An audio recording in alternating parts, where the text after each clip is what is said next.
Hello students, അപ്പം നമ്മൾ ഇന്ന് എടുക്കാൻ പോകുന്ന ടോപ്പിക് എന്ന് പറയുന്നത് BBA സ്റ്റുഡൻസിൻ്റെ തേർഡ് സെമ്മിലെ ബിസിനസ് ആൻഡ് കോപ്പറേറ്റീവ് റെഗുലേഷൻ എന്ന് പറയുന്ന ബുക്കാണ്. അതിലെ രണ്ടാമത്തെ ചാപ്റ്ററാണ് നമ്മൾ ഇന്ന് എടുക്കാൻ പോകുന്നത്. ദ ഇന്ത്യൻ കോൺട്രാക്റ്റ് ആക്ട് എന്ന് പറയുന്ന ചാപ്റ്ററാണ് നമ്മൾ എടുക്കുന്നത്. അതിലാദ്യം കോൺട്രാക്റ്റും അതിൻ്റെ മീനിങ്ങും ഡെഫിനിഷനുമാണ് നമ്മൾ നോക്കുന്നത്. Contract is an agreement which fulfilling certain requirement. Contract എന്ന് പറയുന്നത് ഒരു എഗ്രിമെൻ്റ് ആണ്. എങ്ങനത്തെ എഗ്രിമെൻ്റ് ആണ്? ഫുൾഫിൽ ചെയ്തു എന്ന് ഉറപ്പ് വരുത്തിയ എഗ്രിമെൻ്റ് ആണ് എന്ത്? കോൺട്രാക്റ്റ് എന്ന് പറയുന്നത്. Sir Salmond defined A contract as an agreement creating and defining obligation between the parties. Agreement എങ്ങനെയാണ് ക്രിയേറ്റ് ചെയ്യുന്നത്? രണ്ട് വ്യക്തികൾ തമ്മിലുള്ള ബന്ധത്തെയാണ് നമ്മൾ കോൺട്രാക്റ്റ് എന്ന് പറയുന്നത്. രണ്ട് വ്യക്തികളെങ്കിലും വേണം നമുക്കൊരു എഗ്രിമെൻറ്റ് ക്രിയേറ്റ് ചെയ്യണമെങ്കിൽ. ആ എഗ്രിമെൻറ്റ് ഫുൾഫിൽ ചെയ്താലേ അതെന്തായി മാറുള്ളൂ? ഒരു കോൺട്രാക്റ്റ് ആയിട്ട് മാറുള്ളൂ.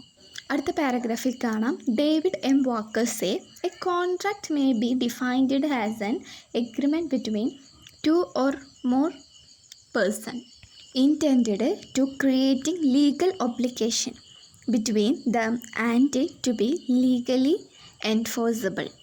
കോൺട്രാക്റ്റ് എന്ന് പറയുന്നത് ഒരു എഗ്രിമെൻ്റ് ആണെന്ന് നമ്മൾ പറഞ്ഞു. ഫുൾഫിൽ ചെയ്തിട്ടുള്ള എഗ്രിമെൻ്റ് ആണ്. രണ്ട് വ്യക്തികളോ അല്ലെങ്കിൽ അതിൽ കൂടുതൽ വ്യക്തികളോ തമ്മിലാവും ഒരു എഗ്രിമെൻറ്റിൽ ഇൻവോൾവ് ചെയ്യുക. ഇവരുടെ ഉദ്ദേശം എങ്ങനെയായിരിക്കണം? ഇവർ ക്രിയേറ്റ് ചെയ്യുന്ന കോൺട്രാക്റ്റ് എങ്ങനെയായിരിക്കണം? ഒരു ലീഗലി ഒബ്ലിഗേഷനിലൂടെ ആയിരിക്കണം, ഒരു ലീഗൽ ബന്ധത്തിലൂടെ ആയിരിക്കണം ഇവരുടെ കോൺട്രാക്റ്റ് അല്ലെങ്കിൽ എഗ്രിമെൻറ്റ് നടത്തേണ്ടത്. അതുപോലെ ലീഗൽ എൻഫോഴ്സിബിൾ ആയിരിക്കണം ഇവരുടെ കോൺട്രാക്റ്റ് എന്നാണ് പറയുന്നത്. അതുപോലെ എഗ്രിമെൻറ്റ് എന്താണ് നമുക്ക് നോക്കാം. നമുക്കിനി എഗ്രിമെൻറ്റ് എന്താണെന്ന് നോക്കാം. ഇന്ത്യൻ കോൺട്രാക്റ്റ് ആക്ട് പ്രകാരം every promise and every set of promise forming the consideration for each other is an agreement. നമ്മൾ ഒരാൾക്ക് എന്ത് കൊടുക്കും? ഒരു പ്രോമിസിനെയാണ് നമ്മൾ എന്ത് പറയുന്നത്? എഗ്രിമെൻറ്റ് എന്ന് പറയുന്നത്. ഇതെങ്ങനെയാണ് ഉണ്ടാവുന്നത്? നമ്മൾ വേറൊരു വ്യക്തിയുടെ കൺസിഡറേഷൻ, സമ്മതമാണ് എഗ്രിമെൻറ്റ് എന്ന് പറയുന്നത്. അതായത് എന്താണ്? അയാൾ സമ്മതിച്ചാൽ മാത്രമേ അത് എന്തായി മാറ്റുള്ളൂ? ഒരു എഗ്രിമെൻറ്റായി മാറുള്ളൂ. അടുത്തത്, എഗ്രിമെൻറ്റിൽ 3 എസെൻഷ്യൽ ആസ്പെക്ട്സ് ഉണ്ട്. ഒന്നാമത്തേതാണ് at least 2 parties. 2 parties are required to forming an agreement. One party make the offer and the other party accept that. അപ്പോൾ ഒരു എഗ്രിമെൻറ്റിൽ എന്താണ്? അറ്റ്ലീസ്റ്റ് 2 parties എങ്കിലും, 2 parties എങ്കിലും വേണം. ഒരു പാർട്ടി എന്താ ചെയ്യുക? ഓഫർ ചെയ്യുകയും മറ്റേ പാർട്ടി അതെന്ത് ചെയ്യും? അക്സെപ്റ്റ് ചെയ്യും. അങ്ങനെയാണ് നമ്മളൊരു എഗ്രിമെൻറ്റ് ഉണ്ടാക്കുക. രണ്ടാമത്തെ പോയിൻ്റാണ് consensus add idiom or identity of the mind. Conscience add ചെയ്തതിൻ്റെ മീനിങ് എന്ന് പറയുന്നത് 2 പാർട്ടീസും കോൺട്രാക്റ്റിലേക്ക് എഗ്രി ചെയ്യുമ്പോൾ സബ്ജക്റ്റ് മാറ്റർ അവർക്ക് എന്തായിരിക്കണം? ക്ലിയർ ആയിരിക്കണം. അതുപോലെ തന്നെ സെയിം ടൈമിൽ തന്നെ സെയിം സെൻസിൽ തന്നെ അവരെന്ത് ചെയ്യണം? ഒരു റെസ്പോൺസ് കൊടുക്കും വേണം. ചിലർ അക്സെപ്റ്റ് ആണെങ്കിൽ സമ്മതമാണെങ്കിൽ സമ്മതം, അല്ലെങ്കിൽ സമ്മതമല്ലെങ്കിൽ സമ്മതമില്ല എന്ന് പറയണം. മൂന്നാമത്തെ പോയിൻ്റാണ് പ്രോമിസ്. പ്രോമിസ് എന്ന് പറയുന്നതാണ് promise and necessary required of an agreement. ഒരു എഗ്രിമെൻറ്റ് ഉണ്ടാകണമെങ്കിൽ തന്നെ അയാളുടെ ഒരു പ്രോമിസ് വേണം. ഓക്കെ. അടുത്തതാണ് essential element of contract. Contract, ഒരു വാലിഡ് ആയിട്ടുള്ള കോൺട്രാക്റ്റ് നമ്മൾക്ക് എങ്ങനെ ഉണ്ടാക്കിയെടുക്കാം? അടുത്ത പോയിൻ്റാണ് ഓഫർ ആൻഡ് അക്സെപ്റ്റൻസ്. നമുക്കൊരു വാലിഡ് ആയിട്ടുള്ള കോൺട്രാക്റ്റ് ഉണ്ടാക്കിയെടുക്കണമെങ്കിൽ, വാലിഡ് എന്ന് പറയുമ്പോൾ എന്താണ്? ഒരു ലീഗലായിട്ടുള്ള കോൺട്രാക്റ്റ്, നിയമപരമായിട്ടുള്ള ഒരു കോൺട്രാക്റ്റ് ഉണ്ടാക്കിയെടുക്കണമെങ്കിൽ എന്ത് വേണം? എഗ്രിമെൻറ്റിൽ 2 പാർട്ടീസ് വേണം. അതിലെങ്ങനെ ഉണ്ടാക്കിയെടുക്കാം? ലോഫുള്ളായിട്ടുള്ള ഒരു ഓഫറും അതുപോലെ തന്നെ ലോഫുള്ളായിട്ടുള്ള ഒരു അക്സെപ്റ്റൻസ് ഉണ്ടെങ്കിൽ നമുക്ക് വാലിഡ് ആയിട്ടുള്ള ഒരു കോൺട്രാക്റ്റ് ഉണ്ടാക്കിയെടുക്കാം. ഇറ്റ് മസ്റ്റ് ബി കമ്മ്യൂണിക്കേറ്റഡ് പ്രപ്പോസലിനെ കുറിച്ചിട്ട് അവർ നന്നായിട്ട് കമ്മ്യൂണിക്കേഷൻ ചെയ്യണം. അല്ലെങ്കിൽ എന്തുണ്ടാവും? വല്ല വീഴ്ചകളും പിന്നീട് വരാൻ ചാൻസ് ഉണ്ട്. ഫസ്റ്റ് പോയിൻ്റാണ് ഓഫർ ആൻഡ് അക്സെപ്റ്റൻസ്. ഒരു എഗ്രിമെൻറ്റിന് തുടക്കം കുറിക്കുന്നത് എന്താണ്? ഒരു ഓഫർ ചെയ്യുകയും അത് അക്സെപ്റ്റ് ചെയ്യുമ്പോഴാണ്. രണ്ടാമത്തെ പോയിൻ്റാണ് intention to creating legal relation. ഒരു എഗ്രിമെൻറ്റ് ക്രിയേറ്റ് ചെയ്യുന്ന സമയത്ത് ഇവരുടെ ഇൻറ്റൻഷൻ എങ്ങനെയായിരിക്കണം? ഉദ്ദേശം എങ്ങനെയായിരിക്കണം? ലീഗൽ റിലേഷൻ ബിറ്റ്വീൻ, അവർ തമ്മിലുള്ള ഈ കോൺട്രാക്റ്റ് ഒരു ലീഗലി ആയിരിക്കണം, ഒരു നിയമപരമായിട്ടുള്ള എഗ്രിമെൻ്റ് തന്നെ ആയിരിക്കണം. മൂന്നാമത്തെ പോയിൻ്റാണ് ലോഫുൾ കൺസിഡറേഷൻ. കൺസിഡറേഷൻ എന്ന് പറയുമ്പോൾ എന്താണ്? സംതിങ് റിട്ടേൺ എന്നാണ് അതിൻ്റെ മീനിങ്. അതായത് സിംപ്ലി നമുക്ക് പറയുകയാണെങ്കിൽ കൺസിഡറേഷൻ എന്ന് പറയുന്നത് എന്താണ്? Price paid by one party for the promise of the other party. Price എന്ത് ചെയ്യാണ്? പേ ചെയ്യാണ്. ഒരു പാർട്ടി എന്ത് ചെയ്യാണ്? മറ്റൊരു പാർട്ടിക്ക് എന്തെങ്കിലും പകരം കൊടുക്കുക എന്ന് ചെയ്യാൻ പ്രോമിസ് ചെയ്യാണ്, എന്തെങ്കിലും പ്രൈസ് പേ ചെയ്യാന്ന് പറയാണ്. നാലാമത്തെ പോയിൻ്റാണ് കപ്പാസിറ്റി ഓഫ് പാർട്ടീസ്. ഒരു കോൺട്രാക്റ്റിലേക്ക് ഏർപ്പെടുന്ന രണ്ട് പാർട്ടീസ് എങ്ങനെ ആയിരിക്കണം? മേജർ ആയിരിക്കണം. അവർക്ക് 18 വയസ്സ് പൂർത്തിയായിരിക്കണം. അതുപോലെ തന്നെ സൗണ്ട് മൈൻഡഡ് എന്ന് പറയുമ്പോൾ അവർക്ക് എന്തുണ്ടായിരിക്കണം? അവർക്ക് മാനസികമായിട്ടൊരു ബുദ്ധിമുട്ടും ഉണ്ടാവരുത്. അതുപോലെ തന്നെ ഒരു വ്യക്തി ഇപ്പോൾ എന്തെങ്കിലും കേസിൽ പെട്ടിട്ട് അയാളെ കോൺട്രാക്റ്റിൽ നിന്നും ഡിസ്ക്വാളിഫൈ ചെയ്തിട്ടുണ്ടെങ്കിലും അയാൾക്ക് എന്ത് പറ്റില്ല?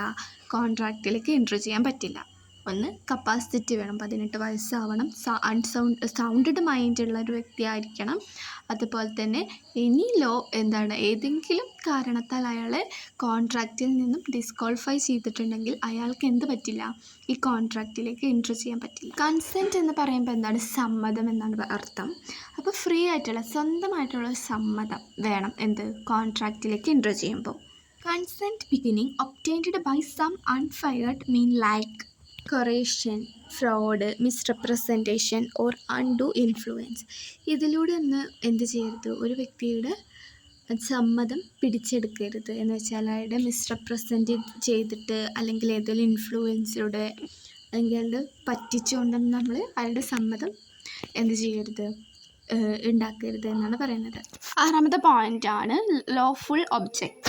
എഗ്രിമെൻറ്റിൽ ഉണ്ടാകുന്ന ഒബ്ജക്റ്റ് എങ്ങനെ ആയിരിക്കണം? ലോഫുൾ തന്നെ ആയിരിക്കണം. അതുപോലെ തന്നെ ഇത് എങ്ങനെ ആയിരിക്കരുത്? It must not be illegal ആയിരിക്കരുത്. അതുപോലെ എമോറൽ ആവരുത്. അതുപോലെ opposed to public policies, public പോളിസികൾക്ക് എന്താവരുത്? എതിരായിരിക്കരുത്. ഒരു ലോഫുൾ ഓബ്ജക്റ്റ് തന്നെ ആയിരിക്കണം. ഏഴാമത്തേതാണ് agreement not expressly declared void. ഇത് agreement must not have been expressly declared to be void.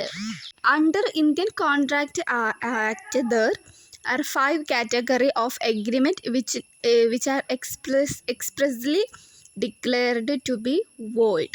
ഒരു എഗ്രിമെൻറ്റ് എങ്ങനെ ആയിരിക്കരുത്? Expressly declared to be void. അത് വോയിഡ് ആയിരിക്കരുത്. ഒരു ഇന്ത്യൻ കോൺട്രാക്റ്റ് ആക്ടിൻ്റെ കീഴിൽ ഒരു 5 കാറ്റഗറീസ് ഉണ്ട്. എങ്ങനത്തെ? Expressly declared void. എങ്ങനെയൊക്കെ വോയിഡ് ആകുമെന്നുള്ള കുറച്ച് 5 കാറ്റഗറി ആയി തിരിച്ചിട്ടുണ്ട്. എട്ടാമത്തെ പോയിൻ്റാണ് സർട്ടിനിറ്റി ഓഫ് മീനിങ്. ഈ ടേം എന്താണ് ഉദ്ദേശിക്കുന്നത് വെച്ചാൽ കോൺട്രാക്റ്റ് എങ്ങനെ ആയിരിക്കണം? പ്രിസൈസ് ആയിരിക്കണം ആൻഡ് സർട്ടൈൻ. അതായത് കോൺട്രാക്റ്റ് കൃത്യമായിരിക്കണം. അതുപോലെ തന്നെ ഒരു ഉറപ്പും വേണം. ഇത് മസ്റ്റ് നോട്ട് ബി എങ്ങനെ ആയിരിക്കരുത്? വോഗ്. ഇത് മസ്റ്റ് നോട്ട് ബി വോഗ് ആയിരിക്കരുത് എന്നാണ് പറയുന്നത്. 9ാമത്തെ പോയിൻ്റാണ് possibility of performance. In order to make valid contract all above element must be compulsory. If any one of them is absent the agreement does not become contract. ഒരു valid ആയിട്ടുള്ള contract ഉണ്ടാക്കുമ്പോൾ നമ്മൾ ഇതുവരെ പറഞ്ഞ എല്ലാ എലമെൻറ്റും വേണം, കമ്പൽസറി ആണ്. ഇനി അതിൽ ഏതെങ്കിലും ഒരു എലമെൻറ്റ് ആബ്സെൻ്റ് ആണെങ്കിൽ അതെന്താവില്ല? ഒരു കോൺട്രാക്റ്റായി മാറില്ല. 10ാമത്തെ പോയിൻ്റാണ് ലീഗൽ ഫോർമാലിറ്റീസ്. ഒരു വാലിഡ് ആയിട്ടുള്ള കോൺട്രാക്റ്റ് ഉണ്ടാക്കുന്ന സമയത്ത് ഒന്നെങ്കിൽ നമ്മളത് എന്ത് ചെയ്യണം? റൈറ്റ് ചെയ്യുക അല്ലെങ്കിൽ രജിസ്റ്റർ ചെയ്യണം. അതിപ്പോൾ നമ്മൾ ഏത് കൺട്രിയിലാണോ നിൽക്കുന്നത് ആ നിയമപ്രകാരം നമ്മൾ ഒന്നുകിൽ അത് രജിസ്റ്റർ ചെയ്യണം അല്ലെങ്കിൽ അതെന്ത് ചെയ്യണം? റൈറ്റ് ചെയ്യണം. ഓക്കെ. അടുത്തത് ക്ലാസിഫിക്കേഷൻ ഓഫ് കോൺട്രാക്റ്റ്. 3 രീതിയിൽ നമ്മൾ കോൺട്രാക്റ്റിനെ എന്ത് ചെയ്തിട്ടുണ്ട്? അക്കോർഡിങ് ചെയ്തിട്ടുണ്ട്. ഒന്നാമത് അക്കോർഡിങ് ടു വാലിഡിറ്റി ഓർ എൻഫോഴ്സിബിലിറ്റി. ഒന്നാമത്തെ പോയിൻ്റാണ് valid contract. And agreement enforceable at the law is A valid contract. Agreement enforceable ആണെങ്കിൽ അല്ലെങ്കിൽ ലോഫുൾ ആണെങ്കിൽ അതെന്തായി? ഒരു വാലിഡ് കോൺട്രാക്റ്റായി മാറി. 2ാമത്തെ പോയിൻ്റാണ് വോയിഡ് കോൺട്രാക്ട്. വോയിഡിൻ്റെ മീനിങ് എന്ന് പറയുന്നത് നോ ബൈൻഡിങ് ഇൻ ലോ ആയിട്ട് ഒരു നിയമമായിട്ട് യാതൊരു ബന്ധവും ഇല്ല. അപ്പോൾ അതെന്താണ്? വോയിഡാണ്. അപ്പോൾ ആ കോൺട്രാക്റ്റും വോയിഡായി മാറി. മൂന്നാമത്തെ പോയിൻ്റാണ് void agreement. An agreement not enforceable by law is to be void. നമ്മൾ ചെയ്യുന്ന എഗ്രിമെൻറ്റ് എന്തല്ല, എൻഫോഴ്സിബിൾ അല്ലെങ്കിൽ, നിയമപരമല്ലെങ്കിൽ എന്താണ് നിയമം അതിനെ പറയുന്നത്? അത് വോയിഡ് ആയിട്ടുള്ള ഒരു എഗ്രിമെൻ്റ് ആണെന്നാണ് പറയുന്നത്. നാലാമത്തെ പോയിൻ്റാണ് വോയിഡബിൾ കോൺട്രാക്റ്റ്. എന്താണ് എഗ്രിമെൻറ്റ് എന്തായി എൻഫോഴ്സിബിൾ ആണ് ബൈ ലോ, പക്ഷേ ഇതിൻ്റെ കോൺട്രാക്റ്റ് എന്താണ്, പിന്നീട് ആ കോൺട്രാക്റ്റ് എന്തായി മാറിയിട്ടുണ്ടാവാം, വോയിഡ് ആയിട്ടുണ്ടാവും. അതിനെയാണ് വോയിഡബിൾ കോൺട്രാക്റ്റ് എന്ന് പറയുന്നത്. അഞ്ചാമത്തെ പോയിൻ്റാണ് അൺഎൻഫോഴ്സിബിൾ കോൺട്രാക്റ്റ്. കോൺട്രാക്റ്റ് വാലിഡ് ആണെന്ന് നമുക്ക് തോന്നും, പക്ഷേ കോടതിക്ക് മുന്നിൽ ഇതെന്തായിരിക്കും, ഒരു വോയിഡ് ആയിട്ടുള്ള കോൺട്രാക്റ്റ് ആയിരിക്കും. അതിനെയാണ് അൺഎൻഫോഴ്സിബിൾ കോൺട്രാക്റ്റ് എന്ന് പറയുന്നത്. ആറാമത്തെ പോയിൻ്റാണ് ഇൻലീഗൽ ഓർ അൺലോഫുൾ കോൺട്രാക്റ്റ്. ഇൻലീഗൽ എഗ്രിമെൻറ്റ് എന്ന് പറയുന്നത് എന്താണ്? ഒന്നുകിൽ പബ്ലിക് പോളിസീസ് അല്ലെങ്കിൽ ക്രിമിനൽ ഇന്നാച്യൂസ് ഒക്കെ ഉള്ള കോൺട്രാക്റ്റ് എന്താണ്, ഇൻലീഗലാണ്. അടുത്തത് കോൺട്രാക്റ്റിനെ അക്കോർഡ് ചെയ്തിട്ടുള്ളത് അതിൻ്റെ ഫോർമേഷൻസിൻ്റെ അടിസ്ഥാനത്തിലാണ്. ഒന്നാമത്തത് എക്സ്പ്രസ് കോൺട്രാക്റ്റ് ആണ്. രണ്ട് പാർട്ടീസ് കോൺട്രാക്റ്റിലേക്ക് എൻട്രി ചെയ്യുമ്പോൾ അവരുടെ സമ്മതം ഒന്നെങ്കിൽ വേർഡ്സിലൂടെയോ അല്ലെങ്കിൽ ഓറലിലൂടെയോ അല്ലെങ്കിൽ എന്താണ് റൈറ്റിങ്ങിലൂടെ എന്ത് ചെയ്യണം, എക്സ്പ്രസ് ചെയ്യണം. രണ്ടാമത്തേതാണ് ഇംപ്ലൻ്റ് കോൺട്രാക്റ്റ്. ഇംപ്ലൻ്റ് കോൺട്രാക്റ്റ് എന്ന് പറയുന്നത് ഇങ്ങനെ റൈറ്റ് ചെയ്തിട്ടും സ്പോക്ക് ചെയ്തിട്ടുള്ള കോൺട്രാക്റ്റ് എന്ത് ചെയ്യാണ്, നടത്തുന്നതിനാണ് ഇംപ്ലൈഡ് കോൺട്രാക്റ്റ് എന്ന് പറയുന്നത്. മൂന്നാമത്തേതാണ് കോസി കോൺട്രാക്റ്റ് ആണ്. കോസി കോൺട്രാക്റ്റ് എന്താണ്? നോട്ട് എ കോൺട്രാക്റ്റ്, ഇതൊരു കോൺട്രാക്റ്റ് അല്ല. ഇതെന്താണ് ക്രിയേറ്റ് ചെയ്യുന്നത്? ലോ ആണ് ഇത് ക്രിയേറ്റ് ചെയ്യുന്നത്. അതുകൊണ്ട് തന്നെ ഇതിനെ എന്ത് വിളിക്കുന്നുണ്ട്? Also known as constructive contract എന്നും ഇതിനെ വിളിക്കുന്നുണ്ട്. അടുത്തത് അക്കോർഡിംഗ് ടു ദ പെർഫോമൻസിൻ്റെ അടിസ്ഥാനത്തിലും ഇതിനെന്ത് ചെയ്തിട്ടുണ്ട്, ഡിവൈഡ് ചെയ്തിട്ടുണ്ട്. ഒന്നാമത്തേതാണ് എക്സിക്യൂട്ടഡ് കോൺട്രാക്റ്റ്. രണ്ട് പാർട്ടീസും ഈ കോൺട്രാക്റ്റ് എന്ത് ചെയ്തിട്ടുണ്ടാവും, ഫുൾഫിൽ ചെയ്തിട്ടുണ്ടാവും. അതിനെയാണ് എക്സിക്യൂട്ടീവ് കോൺട്രാക്റ്റ് എന്ന് പറയുന്നത്. അടുത്തതാണ് എക്സിക്യൂട്ടറി കോൺട്രാക്റ്റ്. ഇവിടുത്തെ പാർട്ടീസ് എന്താണ്? പാർട്ടീസ് ആർ ഔട്ട്സ്റ്റാൻഡിങ് ആയിരിക്കും. ഈ എക്സിക്യൂട്ടറി കോൺട്രാക്റ്റിനെ രണ്ടായിട്ട് തിരിച്ചിട്ടുണ്ട്. ഒന്നാണ് യൂണിലാറ്റർ ഓർ വൺ സൈഡഡ് കോൺട്രാക്റ്റും അതുപോലെ തന്നെ ബൈലാറ്ററൽ കോൺട്രാക്റ്റും. വൺ സൈഡ് കോൺട്രാക്റ്റ് എന്ന് പറയുമ്പോൾ എന്താണ്? ഇതിലൊരു പാർട്ടിയേ ഉള്ളൂ എന്ത് ചെയ്യുക, പെർഫോം ചെയ്യുക. മറ്റേ പാർട്ടി എന്തായിരിക്കും, ആ സമയത്തായിരിക്കും ആ കോൺട്രാക്റ്റിലേക്ക് വരിക. അടുത്തത് ബൈലാറ്ററൽ കോൺട്രാക്റ്റ് എന്ന് പറയുമ്പോൾ എന്താണ്? ഇവിടെ അവരുടെ ഒബ്ലിഗേഷൻ എങ്ങനെയാണ്? Parties R outstanding at the time of A formation. ഇവിടെ രണ്ടുപേരും എന്തായിരിക്കും, ആ സമയത്തെ എന്ത് ചെയ്യുള്ളൂ, അത് ഫോം ചെയ്യുള്ളൂ. അങ്ങനത്തെ കോൺട്രാക്റ്റിനെയാണ് ബൈലാറ്ററൽ കോൺട്രാക്റ്റ് എന്ന് പറയുന്നത്. ഓക്കെ.